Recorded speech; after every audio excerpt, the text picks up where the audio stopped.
All right, what's up, all you passive income enthusiasts out there? My name's Dustin Heiner. This is the Master Passive Income Podcast. I'm so glad you guys are here with me today. Now, in Master Passive Income, we talk all about real estate rental properties and how you can quit your job and make money every single month as opposed to earning money. Remember, if you are earning money, you work a job for 1 hour, you get paid for that 1 hour of your life spent at that job. Well, with passive income and rental properties, you work one time by buying a house, employing your property manager on it, and then you make money year after year after year until you sell it or give it to your kids or your estate or whatever, but it never goes away. It keeps on growing and growing and growing. That's how I was able to quit my job when I was just 37 years old. Now I live the dream life, and I just got back from a hunting trip with my kids, got a deer, and I'll tell you about that in just a second. So today's session, we're going to be talking all about getting others on board investing with you, and especially your spouse. What's rather interesting is a lot of my students, there are married couples, and one of them is gung-ho with investing in real estate. The other one is very, very hesitant, very, very shy, or very, very concerned that they're going to lose all their money, their hard-earned money, and I completely understand that. In fact, I went through that. I am very gung-ho. My wife is absolutely not. So we're going to dive into talking about how we can get other people, especially our spouses, involved in our real estate investing. All right, let's jump in there. Let's get started, and let's help others see the vision that we have to change our life with real estate rental properties and how you will be able to quit your job with real estate rental properties. All right, guys, let's go. Welcome to the Master Passive Income Podcast, where we talk about investing in real estate rental properties with a special focus on making enough money so you can quit your job and live the dream life. And now, here's your host, Dustin Heiner.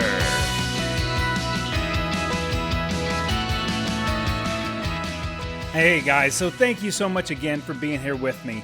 Now, if you remember last week, I told you that I would be out next week and possibly miss a podcast session because I would be out hunting and hopefully getting a deer. Now, praise the Lord, I was able to get a deer, and it's actually Tuesday, so hunting, the window for hunting was from Friday of last week all the way till Sunday of the following week. So it's a little like week and a couple days of hunting. And so I went out on Friday, hiked 2 miles uphill, like literally up the mountain, up a big canyon. It was probably about 2 miles, about 2,000 feet climbing.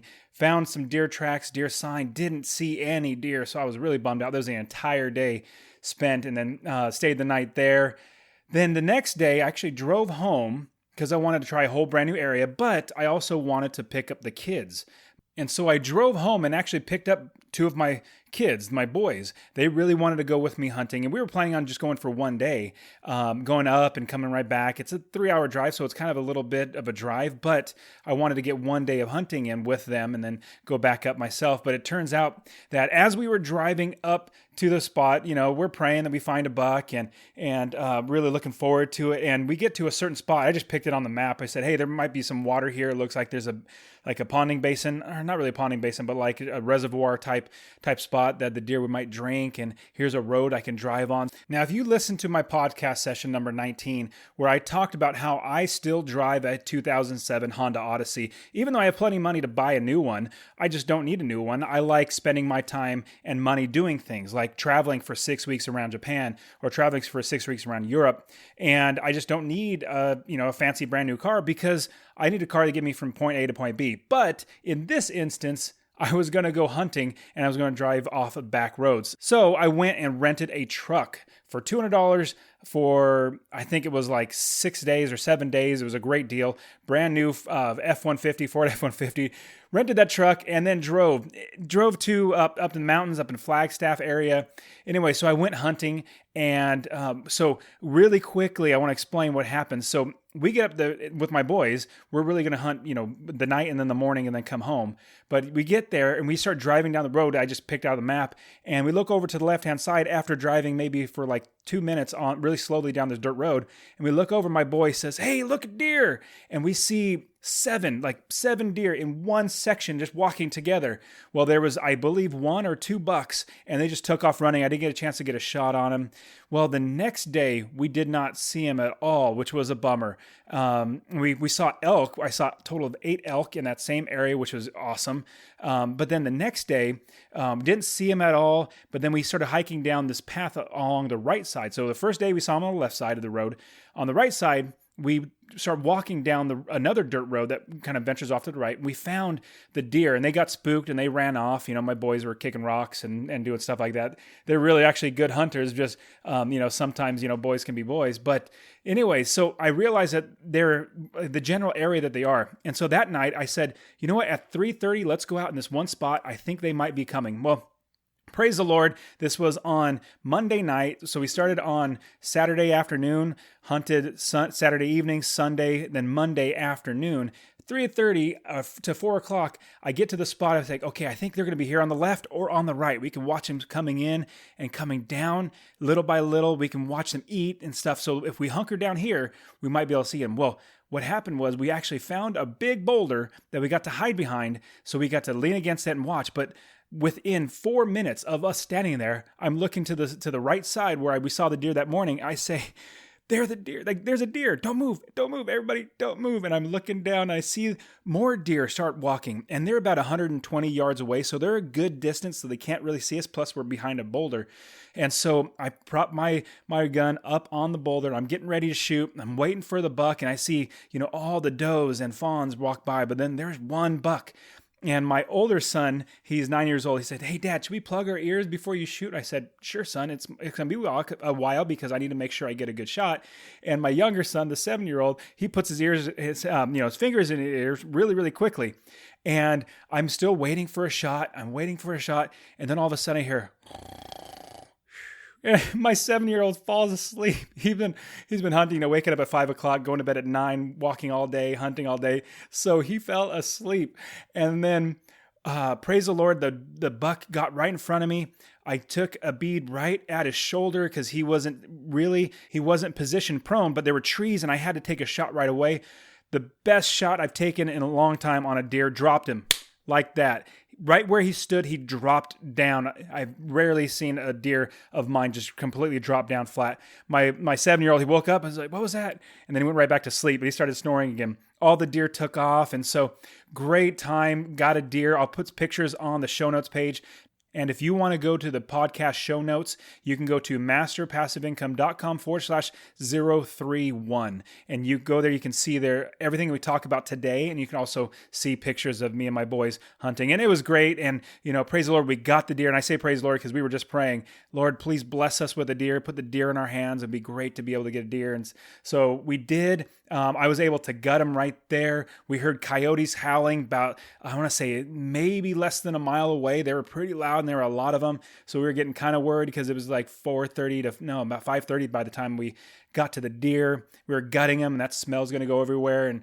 And anyway, so I'm probably grossing a lot of people out. So sorry about that. But I got my boys to be able to see what it's like to hunt a deer. They're super excited. Quartered them out. Now I've already got them all dressed and we got meat for the family. So we're really blessed to have plenty of meat in the freezer. So terrific time. Now, like I said, with my real estate rental properties, I am able to do whatever I want, whenever I want. Like I literally don't need to work ever again because I have money coming in, that I make money. Now I don't earn money because I'm not working at all. I make money where it didn't exist. So I bought that property. I started a brand new business, hired a property manager. They manage the properties for me, and I make money every single month. When I'm hunting, I'm still making money because my properties are making money. Now, it wasn't always this easy for me to buy properties. Now, I know wherever you are, I probably was there. And so today, we're going to be looking at how you can get other people investing with you, especially your spouse. Now, I know I've talked about this a few times on the podcast that my spouse has more of a reluctance to debt as well as a reluctance to possibly losing money. Obviously, nobody wants to lose money. When you have a guaranteed income from a job, then that makes it so much easier. You're just guaranteed a check to come in. But when you buy a rental property, you're not necessarily guaranteed anything at all. Actually, not necessarily. You actually are not guaranteed anything at all. In fact, you're guaranteed that you're going to have to make sure that the business runs well in order for you to make money. You're going to have to make sure that you get the right tenants in there, you fix it up right, have a good property manager over it. Once you set up the business right, like I can show you how to do it, once you do that, it's an automatic business running itself. Now, when you're thinking about having your spouse with you investing, a lot of people that I talk to, they have a spouse who is very hesitant, where they are gung-ho. They've bought into the vision. They understand. They know exactly where they're going, what they want to do. And I actually was the same way, where I knew exactly where I wanted to go. I wanted to buy many, many properties very, very fast and create passive income. But my wife, God bless her, she's fantastic. She really helped me to rein it in, to make sure we grow at a good, consistent, consistent's not the best word, a good pace where we're not over leveraged, we're not getting too much debt, and we're making sure that we're not getting ahead of ourselves, where we're getting too many properties and we can't cover expenses because we're paying, more money for fixing up a new property, getting more loans, all that sort of stuff. So we are so blessed that we have 35, 36, however many properties now. I kind of lose track because I buy and sell, but I think only 4 of them have actual mortgages on them. The rest are all free and clear. So that's fantastic. But I protect them by having a business over the property. I have liability insurance. I even have an umbrella policy, all that. So we're really protected. But it didn't start that way. It started with me having the dream, the vision, the idea that we can buy a rental property and make money without working. So my wife, she grew up with her mom and dad, terrific people. Her dad was a teacher and her mom was a stay-at-home mom. She did have a few jobs here and there, but they're much more reserved, much less entrepreneurial. And they knew that they worked and they got a paycheck, which is a great thing to do. I, on the other hand, was much more entrepreneurial, where I had a paper route when I was 13 years old, delivering newspapers, working for myself. I've had a graphic design company. I've had a skateboard manufacturing company. I've had a retail business. I've had so many different types of businesses, and the easiest one is actually real estate rental properties. And as well as my dad has his own construction company. My stepdad has his own construction company. My biological dad had a convenience store that he ran for years and years and years, and quit and sold. He sold the business and did really, really well. And so I was always driven to be entrepreneurial and to work for myself. Now, my wife, on the other hand, was raised, you don't really take risks, or they really didn't even talk about it. It was just, you get a job and you work hard and you make your money, which is a great thing. But it's not where I was. And so I had the vision of having a rental property empire, or empire is a kind of a big word or silly word that I just wanted a business that money came in without me working and I can do whatever I want. Now, fast forward 10, I think it's 11 or 12 years now of investing. I was able to quit my job at 37 years old. So about 9 years of investing, I was able to quit my job. And now I will never, ever need a job again. It's just super amazing. So I wanted to bring on my lovely wife onto the podcast so you can hear her words. And I'm going to interview her. Not going to be too extensive, but I'm going to get her train of thought, because I don't think like her. Like God bless her, she's helped me so much, because I'm so gung-ho that I probably would have, done some bad decisions. I know I did do some bad decisions and lost lots of money. I didn't have somebody coaching me, showing me how to do it. So I've lost $20,000, $30,000, $40,000 in loss of rents or expenses or tenants, not paying, whatever it might be. I've had all those expenses. But my wife has helped me because she's very, very smart. She's really great with numbers, but she's also been the way for me to keep a good handle on the business and not let it get too big too fast. That's our perspective. So let me bring on my wife. I'll ask her a few questions and have her give you her perspective so you can understand what somebody who has more of like not really a skeptic, but more a reservation or concern, and see what they're thinking. And now, after the fact, after 10, 11, 12 years, I can't remember how many, it was probably 11 years of investing. Now, just a few months ago, I said, "Hey, babe, I just bought 3 single-family homes and a duplex, and we'll be making, I don't know, $1,500 a month." And she goes, "Well, good." And I didn't have to tell her, anything about that. It didn't lead up into it. I just said, "Hey, today we bought these," and she's all, "That's great," because she knows the business runs really well. We have a great business. And I'm so glad to have my lovely bride, Melissa, to be here on the show with me. She's fantastic. She's helped out so much. She's a little nervous because she's never been on a podcast before and done something like this with her voice. So give her a little bit of leeway if you have a little bit of a hiccups here and there. But anyways, hey, babe, thank you so much for being on the show. Thank you, Hun, for having me. You're supposed to call me Stud Muffin, not Hun. That's what you would like me to call you. I'm just kidding.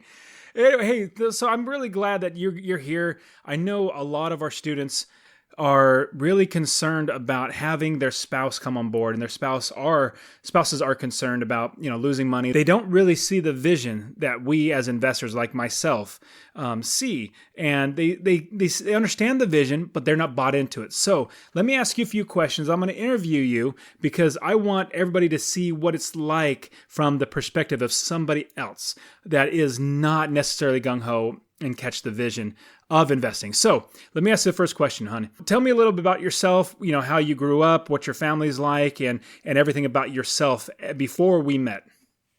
Well, I grew up the youngest of 3 kids. I am the only girl. I have 2 older brothers.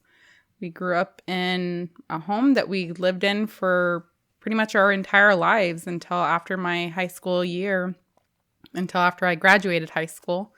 And then my parents moved, and that was the first time I ever moved. And before you met, what were you working to become? Weren't you going to do something with getting a career or a job? So after high school, you're told you got to go to college. That's the next step. So that's what I did. When I went there, I struggled at the beginning trying to figure out what I wanted to do. So I decided to become a teacher, which my dad had told me not to do because he had been through there and done that. And so I went through the whole process, got to the end, and I just had a really bad experience the last semester of my 4th year in college, right when I was about to graduate. It was just a really bad experience that I had. And so after that, I just thought, wow, I really don't want to be a teacher. I don't want to deal with this. I don't want to deal with the politics and, the way the kids can be. And so from there, I got my degree.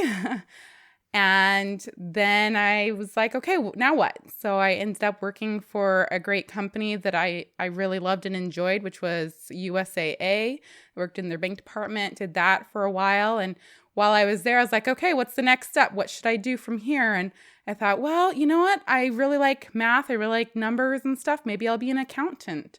So I applied with USAA to get, further college credit and maybe get a master's. And I thought, well, let's do accounting because that sounds like something I would enjoy. So I started doing that, and I just barely got started when I met my husband. And so things started progressing really quickly with my future husband at the time, future to be husband.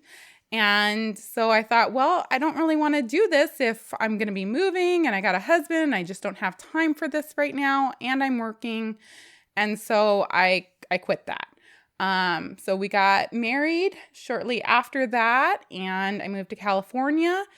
And and then I just kind of did some odd jobs here and there. And then my husband and his brother and myself and my sister-in-law, we started a store and we did that for a while and I worked that full time. And then once I started having kids, I'm like, okay, you know what? I would like to be a stay-at-home mom. I really want to be able to be there for my kids and not, have to rely on other people, pay other people to take care of my kids and then later on regret not spending enough time with my kids. So that's kind of, what happened with the way everything went. That's great. So thanks for sharing that. Now, what was it like being with somebody that's like me, who is entrepreneurial, who's definitely like a go-getter and, driven to, have ambition and succeed and driven to start businesses and things like that? What was it like when you're not necessarily like that, but you're smart? You can definitely do all the businesses, but you're not as gung-ho. What was it like being married to somebody like me?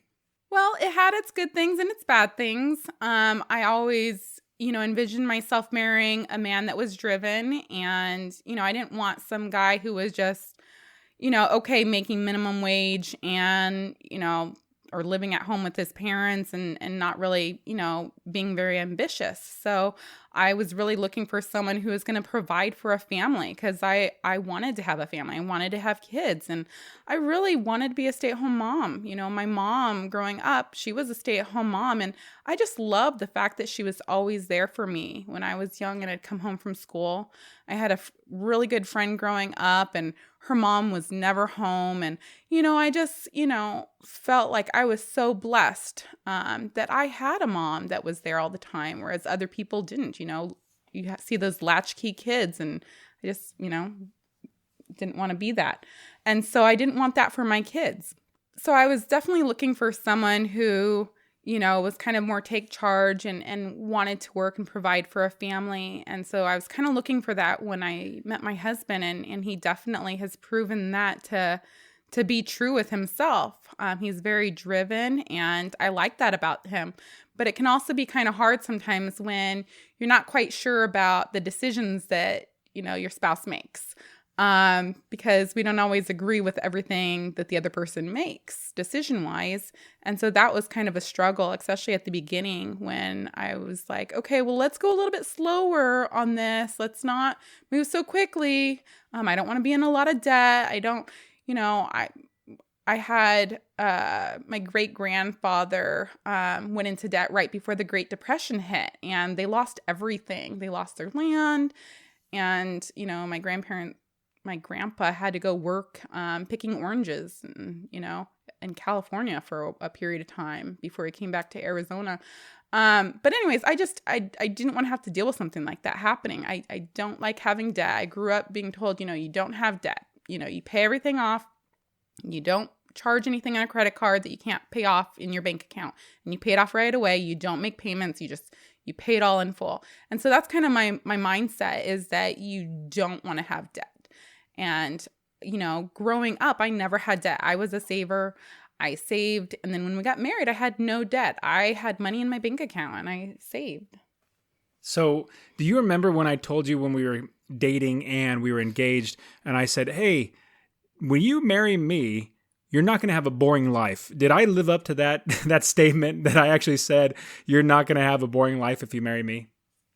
So yeah, I mean, you've definitely kept us busy. We've done a lot of traveling. We've done all kinds of stuff. So we've been to, let's see, the first place you ever took me was to Jamaica for our honeymoon. From there, we've been to Hawaii. We've been to several different states in the United States. We've been to the East Coast.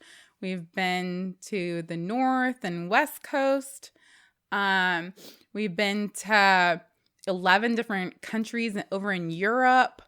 We've been to Japan. And all of these trips are not just like 1 or 2 day trips or anything like that. You know, our trip to Japan was, what was it, like 6 weeks long? And our trip to Europe was about the same, about 6 weeks or so, maybe more than 6 weeks long. So yeah, and then even our trip to Hawaii, I think was what, like 4 days to a week long, something like that. I think it was a whole week. But yeah, so I mean, you just kept us busy with that kind of stuff. We go camping a lot. You go hunting a lot. We're constantly traveling back and forth between California and Arizona. We've just done a lot. I mean, we traveled a lot even in California itself. So now let's talk a little bit about your perspective in investing. So what was your view of investing in real estate or stocks, bonds, these CDs, and all that stuff as you were growing up? Well, growing up, I mean, my parents didn't talk too much about a lot of that stuff. I mean, when I heard about real estate, it was usually on like the TV when you hear those commercials or those shows where they're trying to sell you into investing with a company or learning to invest, to buy real estate and stuff. And so that was kind of the extent of my knowledge on real estate. When it comes to like stocks and bonds and stuff, I was always told, you know, don't get into stocks because it's like a gamble. You don't know if it's going to go up or go down, and it's a constant flux and it's not reliable. And so I just never saw it as reliable. Even when I worked a job and I had an IRA and I was able to move the percentages or whatever around as I wanted to. And I could never seem to get anything right, because every time I would go to check to see where the percentages were, I felt like I was always ending up in the red after it had been green. I thought, oh, good, this one's been green for a while, I should pick it. And, it seems to be steady. And the next thing I know, I pick it, and a few days later, it ends up in the red. And I'm thinking, oh, why did it have to go red right when I just picked it? And so I just never felt comfortable with a lot of that stuff. And then also with real estate, I've heard different stories. Like one, I had an uncle who bought a house, and then later he found out that the property manager was telling the people that were renting it that it was her house, that she owned it, and that she was gonna sell it to them. And so they're making payments, I think it was extra payments to her or something, in the thought that they were buying it from her. And obviously it wasn't hers, because it was my uncle's, and he found out. And anyways, everything ended up being okay, I think, in the end. I am not sure what happened to the gal herself. But anyways, just different things like that happening. So you remember that first property that we bought? It was $17,000, and we just got married, and we had money that your parents gave us. We had your savings. I didn't have really any savings because I wasn't taught to save. And so we took all that money that we had and bought that first property. So why were you nervous or hesitant to buy that first rental property? Well, we had our savings, and we were going to use up all of our savings, and it made me very nervous. When we got married, I never had any debt, and you had some debt on your hands, and I just was very scared that this money was going to be spent, and then, things were going to crash and burn, especially since we'd never done any of this stuff before.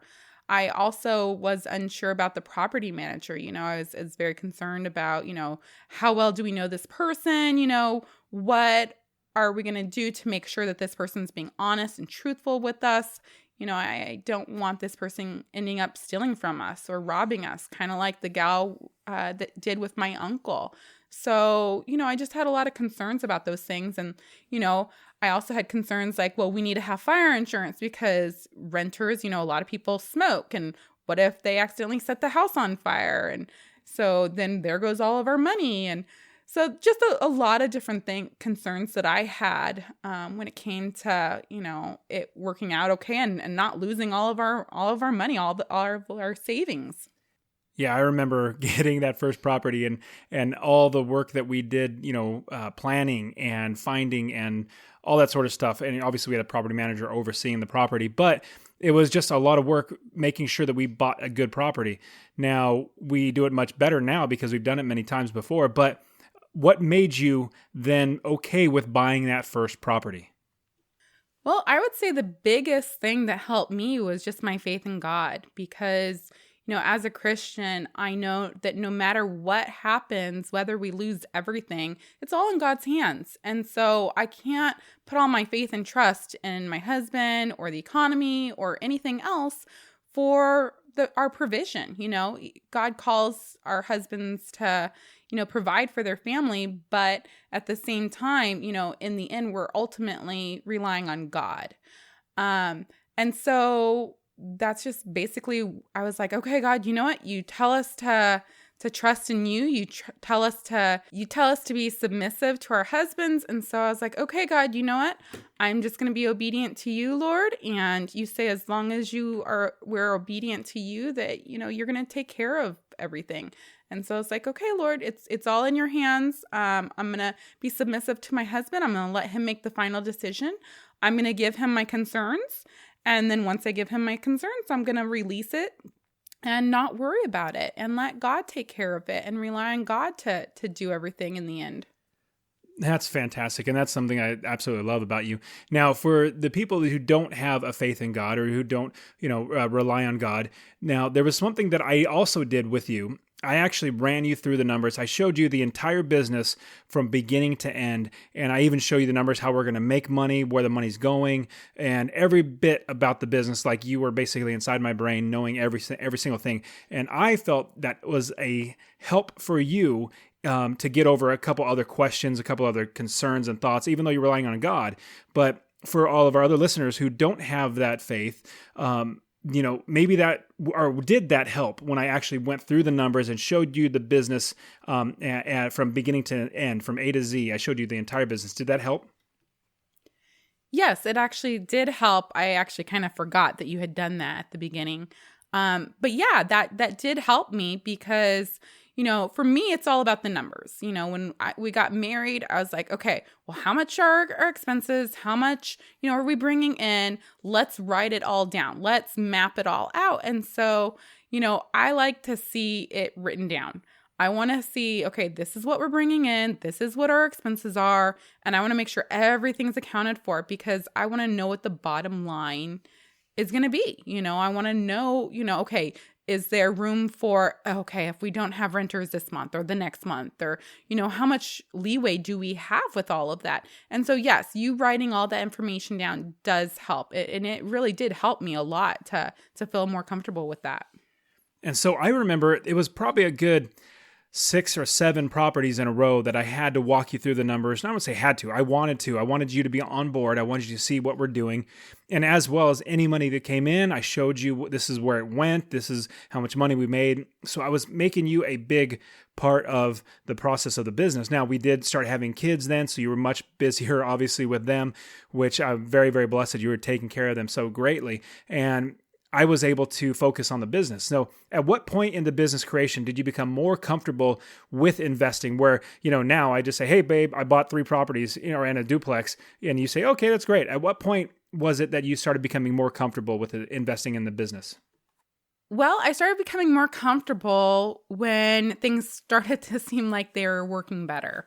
At the beginning, I didn't feel comfortable with the property manager. I had some questions and some doubts about her.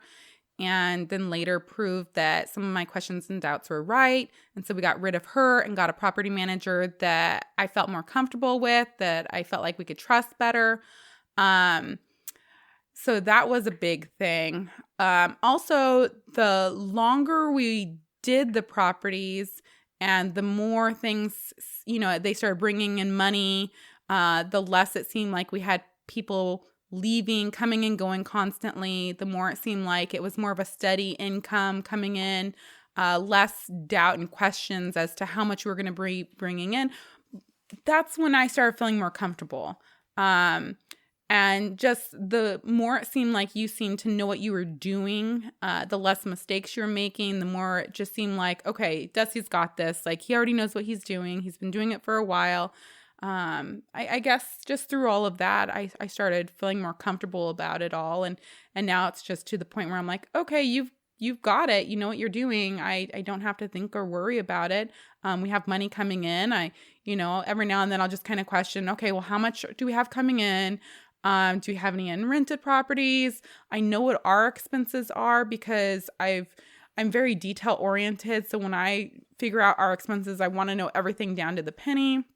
And so, I've done that in the past. And so I know what our expenses are. And as long as we're bringing in more money than our expenses, then I know, okay, we're good. We're good. That's awesome. So for everybody out there listening, I am definitely not a budget person. Now, all my students that I coach, I definitely want them to have a budget and stay on budget. Now, I don't...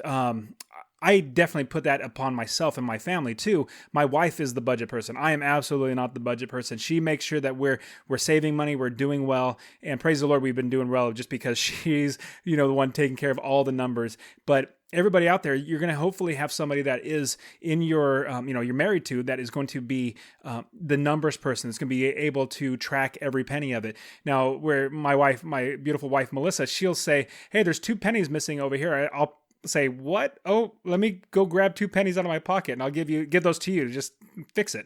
And that doesn't work for her. She has to figure it out. But for me, I'm big picture. Let's just go buy another property. That'll fix the 2 penny problem. That's how I am.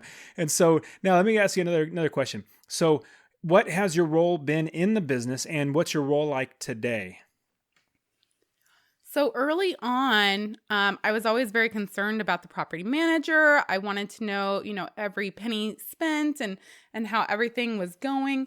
And so, and this was before we had a lot of kids. I think I might have been pregnant at the time. And so anyway, so I had more time on my hand at the moment. And so I was keeping track of everything and I was questioning everything. And I was like, okay, well, she's, the property manager is saying she bought this. Well, I want proof that she paid for that. Where are the receipts? Why don't I have this? Why don't I have that? Like, I want proof. I want pictures of the work that's been done to prove that what she's saying she spent money on was actually done on our property. And so I was just very, involved in asking for things. And my husband was more like, okay, no, we're fine. We're good. We don't need all that. And I was like, no, I want proof. I want all this. And so anyways, from the beginning, what I did is I just basically kept track, everything that she gave us paper wise or receipt wise, I would just chart it all out. I would use Excel and I would just, make sure everything added up, to be the correct amount. And if I found any discrepancy, I was like, on top of it, I was like, okay, well, ask her, why is this not right? Why is this not right? And so anyways, I was very much in charge of doing all that. But then, as I gave birth and had more kids and, we got a new property manager and things started adding up better. I just kind of became more and more hands off because I was just tired all the time and I just had so much going on with the babies and my two oldest kids are 16, 17 months apart, something like that. And so it was like having twins almost at times. And so, I just was very busy. So anyway, so the more busy I got, the more hands-off I became. And now today, at this point, my hands are pretty much completely off. Every now and then I just might go, okay, well, how many properties do we have not rented? How many are rented? And so I just kind of ask questions like that, what did we bring in? What kind of expenses? But it's just more like a random here and there question about it, just so I have a little peace of mind here and there knowing that everything's okay. But for the most part, I'm completely hands off. I let my husband do everything and take care of all that. So now that we're wrapping up, and I really appreciate it, you're so pretty. So it really helps me to interview somebody like you. So I'm very, very blessed. Now, what advice would you give to anyone out there who is worried or concerned about investing, especially somebody's spouse, like, somebody like you in a position similar and, they have a husband who wants or a wife who wants to really start investing, but, they're really hesitant. So what advice would you give about investing and starting a business? Well, one thing I would definitely say is, do your homework, map things out. How much are the expenses going to be? What expenses are there going to be? Do your math when it comes to all of that, all your homework, just so you have more security in regards to starting. Because if you're just not sure, it's good to have those numbers in black and white so that you do feel more comfortable with all of it. And then also, do research when it comes to property managers. Not only should you interview them and ask them questions, but it'd be good to also get references and call those references and ask those people about the property manager, just so you know that, okay, there are other people that are using this person and they have good experience with them. Seeing everything firsthand, all the problems and trials and things we went through and how we've lost money, having a property manager stealing from us, or our very first property manager, to having loss of rents, tenants moving out, tenants destroying the place, not fixing up the place right, missing different expenses, all these different problems that we had, losing $20,000, $30,000, $40,000. Now, with doing that, would you recommend us, like if we were going back and look at ourselves, 10, 15 years ago and say, when you start investing, don't invest in a coach or some way like an online course or something teaching you how to invest. Don't do that. Or would you recommend to actually get coaching, get somebody walking you through, helping you to do the business right from the beginning? Well, nowadays I would recommend that. Had you asked me when we first started, I'd be like, oh no, that's a lot of money. We don't need to waste that money. We can figure things out. But, hindsight, I'm looking back and I'm thinking, wow, it would have been so much better had we just spent that money and gotten someone to assist us with our first property and the property manager and just figuring all that out. Because like you said, we would have saved a lot more money. It would have been a lot less stressful. And, there's just so many things, so many problems and issues that we would have figured out or gotten assistance with had we done all of that. That's great. When we first got started, both you and I talked about, no, let's just go ahead and spend the money and try it. And looking back now, I spent at least 10 to 20 times more what I would have spent on coaching or an online course or something like that. So I'm really glad that you realized that too, because man, it really hit me when I realized how much money I was wasting because I didn't know what I was doing. But anyways, thank you so much, babe. You're the prettiest person I've ever had on my podcast. I love you, and I really appreciate being here, and hopefully everybody else is getting a lot out of it. I really appreciate it. So now that my wife has left my office and I'm ready to get back into the podcast, the rest of the podcast, what I want to also talk about, not just your spouse, but people in general, getting other people investing with you in your business as well. Because, it takes money to buy properties. If you use other people's money, you can buy properties much faster. So along with your spouse and how you help your spouse to get on board, what you really want to do is a few things in a step-by-step process. Number one, if you are going to be talking to your spouse, view them as an investor, somebody who you're trying to persuade, talk into, or get them to be a part of your business. That's what you want to view your spouse to be like, an investor. When you're looking to get an investor to be a part of your business, giving you their hard-earned money to buy a rental property and use that money to make more money and then pay them, you want the investor to be very safe and secure, or feel very safe and secure about you and your business. And so what you want to do is you want to educate them, just like I did with my wife. You want to educate the investor or whoever you're talking to. Educate them on the business, on everything about the business, because they're going to have so many questions, and you need to know the answer to these questions beforehand, because once you have the question, if you don't answer the question, their safety or their feeling that you know what you're doing and then they're going to get their money back is going to be lost. They're going to start thinking, you know what, this person doesn't really understand the business and I might not get my money back. So you need to educate yourself, number one, so that you can answer the questions properly. Number two, you need to be able to answer the questions so that the investor or your spouse or somebody gets the answer and understands it and agrees with you and says, you know what, I want to hear more. Tell me more. So number one, educate yourself. And number two, educate the person you're investing or the investor you're trying to work with. Also, the next thing, you want to walk them through every aspect of the deal. So everything from, hey, I found this deal, number one, here's the deal that I have. That's the first thing you want to bring up with. Next thing is, this is the deal's number, like what, how much we're going to buy it for, how much it's going to rent for, what are the expenses, what are the costs that are involved, the closing fees, all that sort of stuff, and how much money we're going to make every single month, and how much money we're going to make in appreciation, how much money we're going to make by refinancing the property and buying more properties. You're going to walk them through every aspect of the deal as well as your business. Now, when I approach any investors that are going to help invest with me in multiple units, like apartment complexes or anything like that, I have a sit down with them and I talk with them for at least an hour, if not 2 hours. I just answer every single question, helping them to understand that I know what I'm doing. I've done this many, many times before, and I have their interest in my heart. Like, I want their interest to be taken care of over mine. I want to make sure that they are completely taken care of and not taken advantage of. So I'm walking them through every aspect of the deal. Now, on top of that, you also want to get them to be very, very comfortable with the numbers and how the numbers play out. Now, a lot of people are numbers people where they look at the numbers and it clicks in their heads. There are other people that they look at numbers and they don't click in their head. I'll be completely honest. Numbers don't just click in my head. Now, my brother, he's fantastic. He'll do calculus in his brain and it's easy for him. Me, on the other hand, I'm better I'm much better at leading lots of people, or big picture vision, and being a director or leader, helping teach people. I'm different in that regard. My brother's very, very good with numbers. Now, my wife is very, very good with numbers, so she grabs the numbers very quickly. I, on the other hand, have to spend a lot of time with the numbers. Even though it's just like elementary math, it's really, really elementary math. It's so simple to do.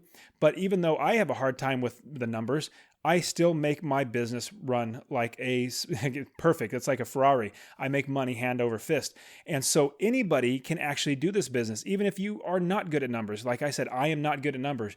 You can absolutely do this business. Now, when you're talking to investors, who don't really understand the numbers, what you want to actually both, investors that don't understand the numbers and that do understand the numbers. Number one, if you are talking to somebody that is an investor, you want to show them how you are going to give them their money back, number one, and how you're going to give them a profit, number two. Those are the big things that you want to make sure that you do, showing them that they're going to not lose their money and they're going to get their money back. It's really, really simple to do as you walk through the process of how you make money from your property, income minus expenses and the equity that you're also going to get in your property and how you're going to appreciate the property. So many great things. And I talk about in my online course and I coach how to do this, but you should be able to figure this out yourself, that as you walk through the deal, you want your investor to feel very comfortable with the numbers, that they're going to be making money and not losing money every single month. Lastly, after they get comfortable with the numbers, you want to show them how the money will be made, how they will make money either every single month. Like if it's your spouse, show them this is how much money we're going to make every single month, $250 every single month from this one property without doing work. Or if you're working with an investor, you're going to say, every single quarter, there's 4 quarters in a year. Every single quarter, you're going to get a dividend payout because it's a company we're starting. You're going to get a payout, and the payout's going to be anywhere from the projected numbers of like $1,000 to $1,500 a quarter that's going to be going in your pocket. And then as we refinance it, we could pull all of our money back out, put it in our pockets to invest more. You still have equity in the property. Anyways, so there's many, many ways to talk to the investors to help them feel comfortable with giving you their money. Remember, this is their money. I have investors that invest with me as well as other people. And so they invest where they believe their money is going to be well taken care of. Let's quickly go over what you're going to do when talking to an investor, especially somebody like your spouse. So number one, view your spouse as an investor. Number two, educate and inform your spouse or your investor. Like educate them about the rental property business. You need to show them the business, help them to understand the business, how you're going to manage the properties, how you're going to find tenants, how you're going to make the money, how you're going to evict tenants, how you're going to make sure that you don't lose money. So you need to educate your investor. Number three, you need to walk them through every aspect of the deal, from what the deal is, how they're going to make money, how much it's going to cost, what's their exit strategy. All these sort of things come up as you're working with investors. Number four, you need to get them comfortable with the numbers, helping them to understand the numbers in the property, even if they're good or bad with numbers. Show them the bottom line. You're going to make this much every single month. Or we as a couple are you making $250 every single month. Or you as an investor, once a quarter, you're going to be getting $1,000 or $1,200 or $1,500 in a quarter. Every single quarter, you're going to be making this much money, because this is a projection of how much money we're going to be making. Now, lastly, you need to show them how they will make money. It could be quarterly, it could be monthly, it could be where you refinance, like I said, and pull money out. So these are ways, and this is just a quick overview of how you get other investors with you and pumped up about being able to invest their money and make money while they sleep. So it's really getting them comfortable with you, taking their money, buying something, developing a business, and having them be a part of the business and feel comfortable with that.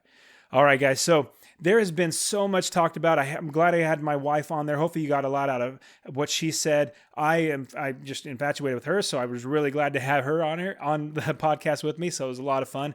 Plus, like I said, she's the prettiest podcast guest I've ever had. So I'm really, really happy about that. And I don't think I'll find ever anybody that's prettier than her. So you guys, thank you so much for being a part of the Master Passive Income Podcast. Really, really appreciate it. If you guys would help me out, hit that subscribe button on anywhere that you're listening to this. Subscribe to the podcast so that you can get the weekly updates. And I was really glad I was able to bag that deer, have meat in our freezer for our family, and be able to get back here to make the podcast done. All right, it's Tuesday night. It's going to go out. This podcast is going to go out in a couple hours, and you guys have been great. I thank you so much. Go ahead and get my free course. Go to masterpassiveincome.com/free course. You get a free investing course there for you, get you started. It's not the end-all be-all of investing courses, but it's going to help you get started so you can start learning how to invest in real estate rental properties and see if that's the route you want to go to change your life. All right, guys, thank you so much for being a part of the show. I will see you next week. Take care of yourselves. Get out there, start investing. Talk to your spouse. Get them pumped up. Get them excited about investing in real estate. All right, get out there and start investing.